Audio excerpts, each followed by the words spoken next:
Hi everyone, want to ace your IELTS speaking test? Discover the secrets top scorers use. In this video, I'll walk you through a full IELTS speaking mock test and share exclusive 9 banned answers to boost your score.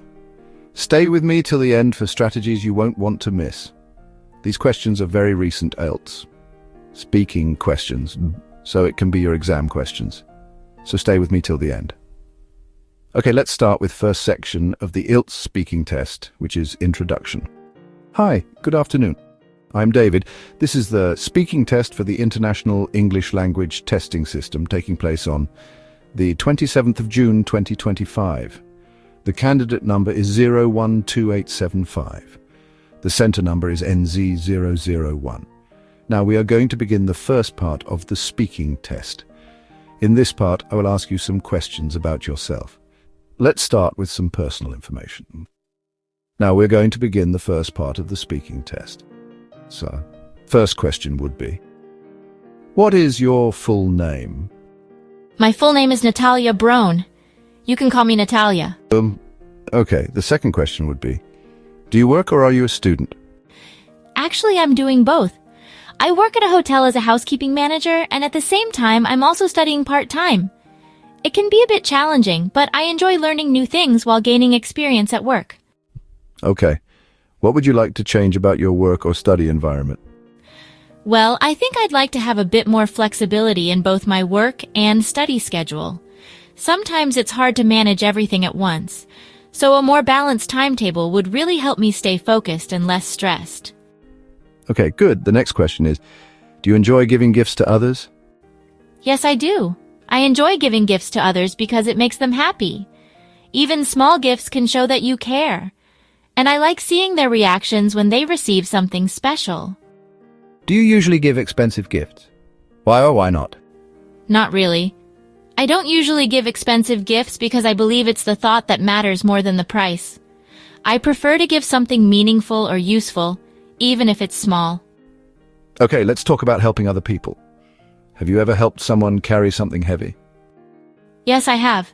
One time I helped my neighbor carry a heavy box up the stairs. She was struggling, so I offered to help. Didn't take long. And she was really thankful. I felt good about it. How do you usually carry heavy items? I usually try to carry heavy items carefully by bending my knees and keeping my back straight to avoid injury. If the item is too heavy, I ask for help or use tools like a trolley to make it easier. Okay, the next question is, do you prefer to receive practical gifts or sentimental ones? Well, I prefer to receive practical gifts because they are useful in everyday life. However, I also appreciate sentimental gifts because they show thought and care. So, a mix of both is nice. The next question is, what kind of gifts do people typically give in your culture? It's an interesting question. I would never thought it. In my culture, people usually give practical gifts like clothes, food, or household items. For special occasions, like weddings or birthdays, money is also a common gift. It's seen as a way to support and show care for others. Okay, great. That brings us to the end of part 1. Let's now move forward to part 2, where you'll be asked to speak on a topic for 1 to 2 minutes.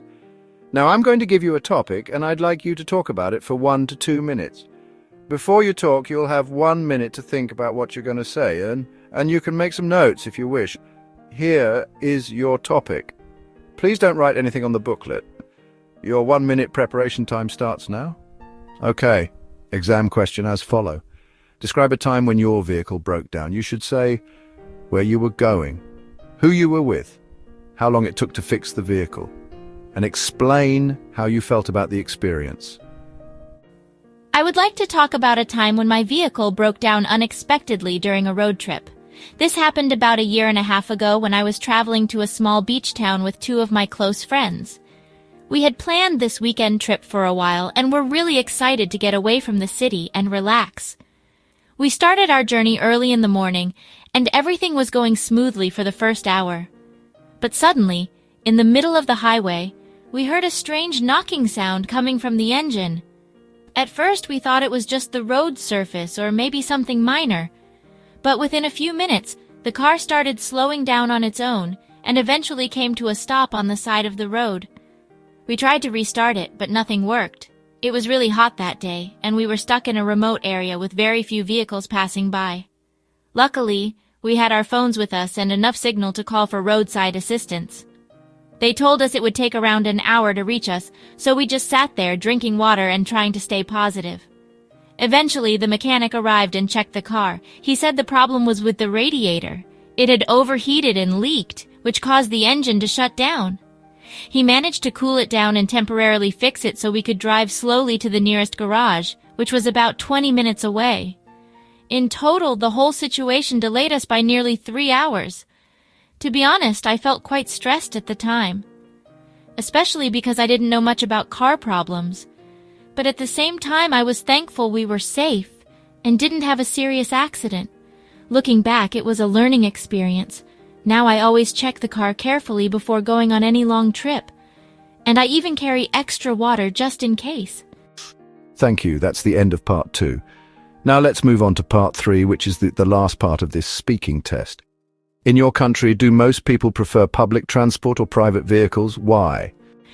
In my country, I think most people prefer private vehicles, especially if they can afford them. Cars and motorbikes are more convenient and comfortable compared to public transport. Many people feel that buses and trains can be crowded, slow, and not always reliable. However, in big cities, some people choose public transport because it's cheaper and helps avoid traffic jams.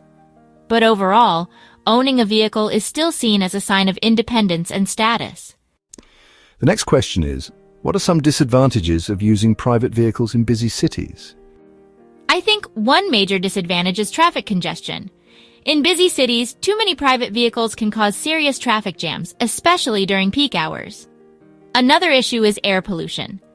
Cars release harmful gases which can affect the environment and public health.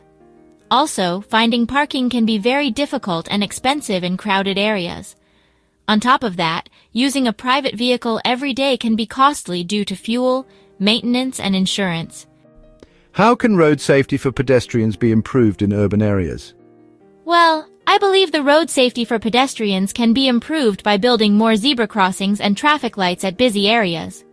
Also, speed bumps can help slow down vehicles near schools or markets. Education is important too. Both drivers and pedestrians should know the rules. And finally, strict traffic laws can make people more careful on the road. Do you think public buses should be given priority on the roads? Why or why not? Yes, I think public buses should be given priority on the roads, especially in busy cities. Buses carry many people at once, so giving them priority can reduce traffic and make transport more efficient.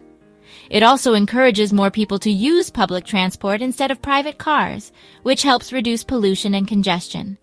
Overall, it's better for the environment and city life. Let's see the next question in third part. What role does public transport play in reducing traffic congestion? In my opinion, public transport plays a key role in reducing traffic congestion, especially in large cities. When more people choose buses, trains, or subways instead of driving their own cars, the number of vehicles on the road decreases. This helps to reduce traffic jams, particularly during peak hours. Moreover, public transport is usually more space efficient and environmentally friendly, so promoting it can lead to smoother traffic flow and cleaner air. Overall, a strong public transport system is essential for managing urban traffic. Thank you. That is the end of the speaking test. It was a pleasure speaking with you today. Have a nice day. Okay, this is the end of my video. Thank you so much for watching. I hope you found it helpful for your IELTS speaking practice. If you did, please don't forget to like, share, and subscribe for more videos like this. Good luck with your exam preparation, and I'll see you in the next one.